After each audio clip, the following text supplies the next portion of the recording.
Well, this week marks the end of the Supreme Court's current term. Tuesday, voting rights advocates welcomed a decision in a major election law case that preserved checks and balances in elections. In a 6-3 decision, the justices dismissed the so-called independent state legislature theory, that state legislatures have nearly unlimited power to make rules for federal elections and draw partisan congressional maps that are not subject to review by state courts. This is White House spokesperson Olivia Dalton responding to the decision in Moore v. Harper. We're pleased that the Supreme Court rejected the extreme legal theory presented in this case, which would have interfered with state governments, which would have opened the door for politicians to undermine the will of the people. This comes as the Supreme Court is set to issue major decisions Thursday and Friday, including on student debt and affirmative action. For more, we're joined by Michael Waldman, president and CEO of the Brennan Center for Justice. His new book on how Supreme Court's conservative majority has ushered in a radical new era is titled The Supermajority: How the Supreme Court Divided America. His piece on Tuesday's ruling is headlined "The Independent State Legislature Theory is Dead." Michael, welcome to Democracy Now! It's great to have you with us. Why don't you start off by explaining who Moore and who Harper are and why this decision, which for many may sound very bureaucratic, is so fundamental and is such a surprise in the way the Supreme Court, the conservative Supreme Court, ruled? It was fundamental. I don't know that it was such a surprise because this was such a crackpot idea that it would have been an utter revolution in our democracy had they done anything other than what they did. The facts of the case make that pretty clear. North Carolina is an evenly divided state, Democrat and Republican. They have a Democratic governor and Republican legislature. The legislature drew a congressional map that was very, very gerrymandered for the Republicans. It was 11 Republican seats and I think 3 or 4 Democratic seats. The state Supreme Court there said that's unconstitutional under our state constitution. And the legislature said, you have no role here. We get to do whatever we want. They claimed, and some of the MAGA lawyers have begun to claim, that the Constitution gives state legislatures the power to set election rules for federal elections with no checks and balances from state courts or constitutions or governors or the voters. And that nobody noticed it until now. And it's a crackpot idea and has never been found by another court. So it's great that the court rejected it. They should never have taken the case. They were pretty strong in the language they used, but by this point, it was not such a surprise. I will say the Voting Rights Act case a couple of weeks ago was more of a surprise to those of us watching the court. And Michael, what does this mean now in terms of the redistricting of North Carolina? What happens now in that state in particular? Well, North Carolina, interestingly, will be affected by this less than many other places. That's because during the most recent election, the voters chose conservative justices for the state Supreme Court. So even though the Supreme Court there blocked the gerrymander last year, the new Supreme Court majority has said, oh, it's just fine. So this doesn't actually affect what's going on in North Carolina. However, it will continue to empower state courts around the country to block gerrymanders, to police the legislatures, and to keep legislators from trying to entrench themselves or advance their party with these egregious maps. So it's pretty important in that way. It also makes clear that as we look toward 2024 and the potential problems that we would have in that election, that again, state courts can play their appropriate role. There's some language in there that gives people a little bit of pause to make sure that it doesn't turn into the next problem. But it basically says the way it's been done for the last 200 years is how it should be still done. So talk about your reservation that this isn't quite as much of a victory as some are hailing it. The whole issue of the court saying that state courts themselves can't go beyond their bounds, but giving a lot of power to the federal courts, Michael Waldman. Yeah, we think this is an extraordinary victory. That is the worry that some observers have. And of course, it's worth watching out for. I would say, in some respects, that this was not new, that the federal courts already were going to police the state courts if they really went off the rails. The standards here are a little fuzzy, and there's always a risk that it could become grounds for federal judges to try to interfere in what's going on in the states. Perhaps I'm a bit cynical, but I think they already had that ability anyway. So I don't think it changes that much. But some who've looked at it worry that that's the next problem. This, and I have to refer to the independent state legislature theory. I have to remember to refer to it. First of all, calling it a theory is very generous. It's a crackpot idea. It was never actually a theory, but it's in the past tense. It's been rejected very roundly. But of course, we want to make sure that these Federalist Society right-wing federal judges don't overstep their bounds in policing what state courts do when they're dealing with federal elections. And Michael, I wanted to ask you about one of the upcoming decisions that millions of Americans, especially those with student debt, are eyeing now that will occur in the next few days. What's your sense of how the court will act? Also, there are progressive activists who argue that if the Supreme Court strikes down Biden's debt relief plan, that he still has the authority to forgive student loans under the Higher Education Act. What's the potential of him doing that? And also the advisability of that as an alternate path to debt forgiveness? So you're exactly right that there are a few more days left in the Supreme Court term, and they still have quite a few big decisions to announce. One of them is this student debt relief plan. This is something that even the Biden administration worried was on shaky constitutional ground when they did it. For something like this to be done by him through executive action. The interesting question here is, will the court strike it down, or will they say, well, we might not like this, but the people who are bringing this case lack what's called standing, meaning they can't really show they were injured by somebody else getting their student debt relieved in that way. And there was a ruling the other day where they blocked, or they rejected, Texas's effort to force the Biden administration to change its immigration policy.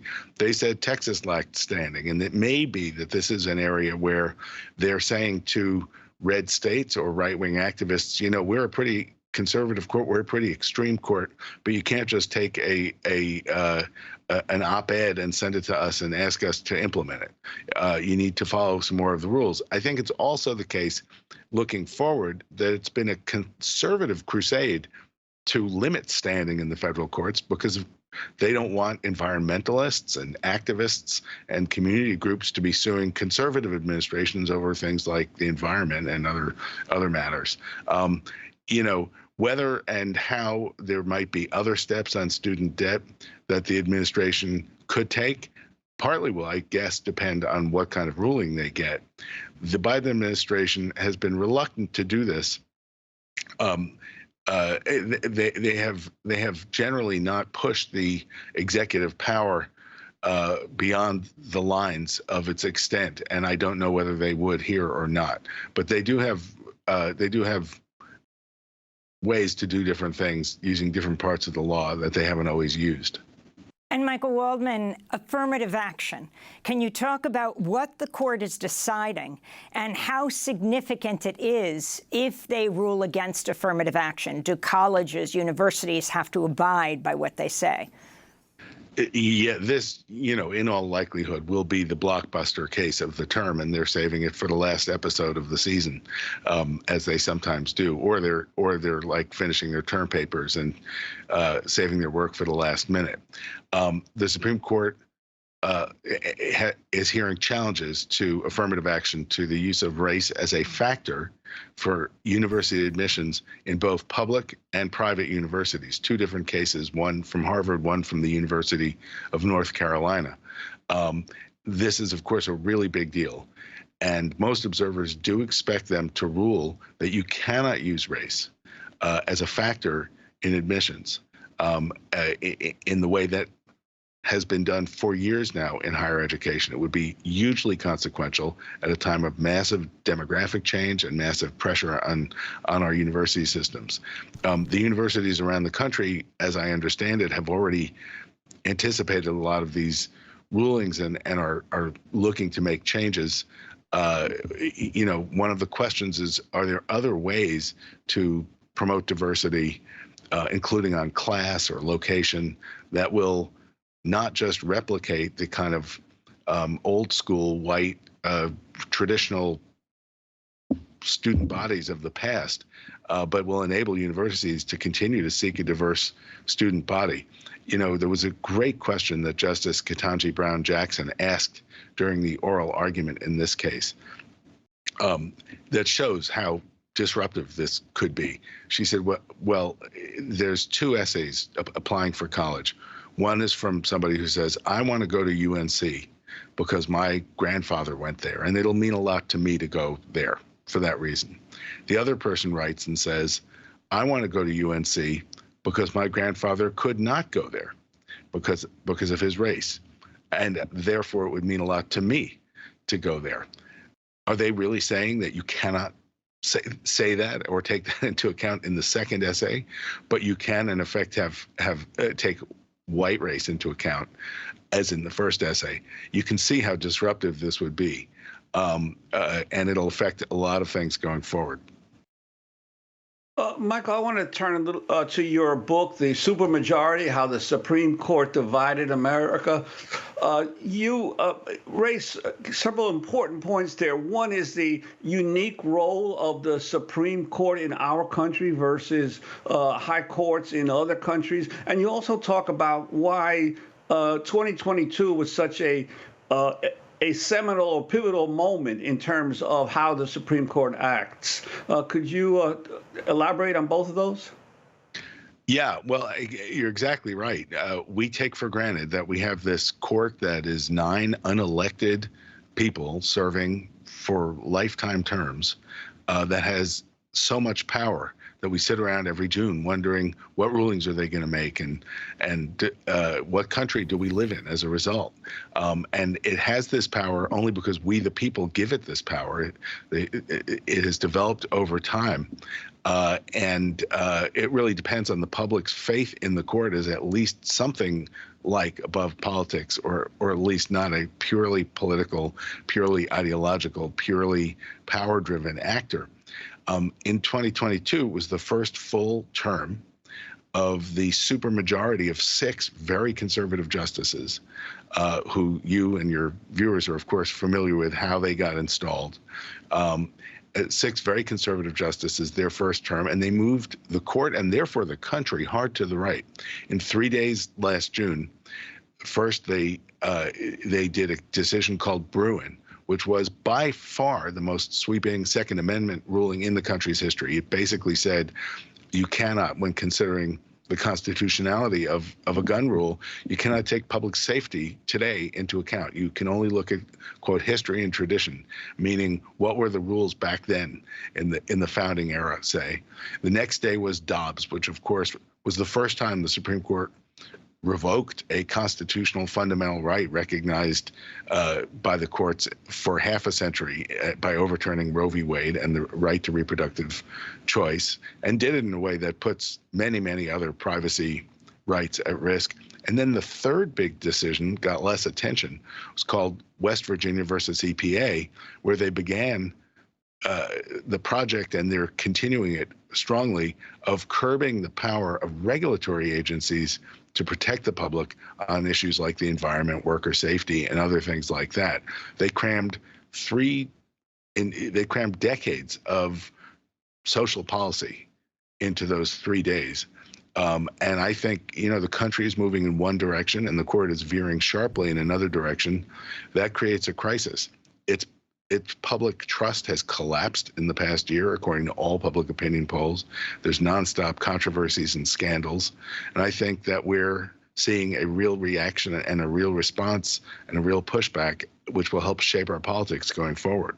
And Michael Waldman, we just have about a minute, but I wanted to ask you about these controversies swirling around one Supreme Court justice after another, and whether there will be rules imposed. You've got the mega donors, the billionaires, Harlan Crow and Justice Clarence Thomas. You've got Paul Singer, the mega donor, both of them having major business before the Supreme Court, Singer with his relationship with Samuel Alito. Neither of them disclosing this. So if they say it really didn't matter, then why didn't they disclose it on their forms? What kind of regulation do you see needs to happen? What kind of rules do these Supreme Court justices have to abide by that haven't been imposed? Well, Alito, remember, said, I can take this travel because he's my friend, and then also said, but I can vote on his cases because I barely know the guy. So, it is a real problem. The Supreme Court is the only court in the United States that does not have to follow a binding code of ethics. Nobody is so wise that they should be the judge in their own case. So they, at the very least, minimally need a binding code of ethics. Congress can pass that, but the court could do it too. I think it's really important also that we look at term limits for Supreme Court justices, an 18-year term, say, with the presidents each getting to make an appointment every 2 years. These are very popular across left and right. It's actually something that people get the idea that nobody should have too much public power for too long. That could be done by constitutional amendment. It could also be done, we think, at the Brennan Center by statute. If you look at the state Supreme Courts, every one of them but one has either term limits or a retirement age. It helps make the court more accountable, helps drain some of the politics and toxicity out of the nominations. These kinds of reforms are among the things we need to be doing right now to bring the Supreme Court in line with our Constitution and our democracy. Michael Waldman, we want to thank you so much for being with us, President and CEO of the Brennan Center for Justice. His new book, The Supermajority: How the Supreme Court Divided America.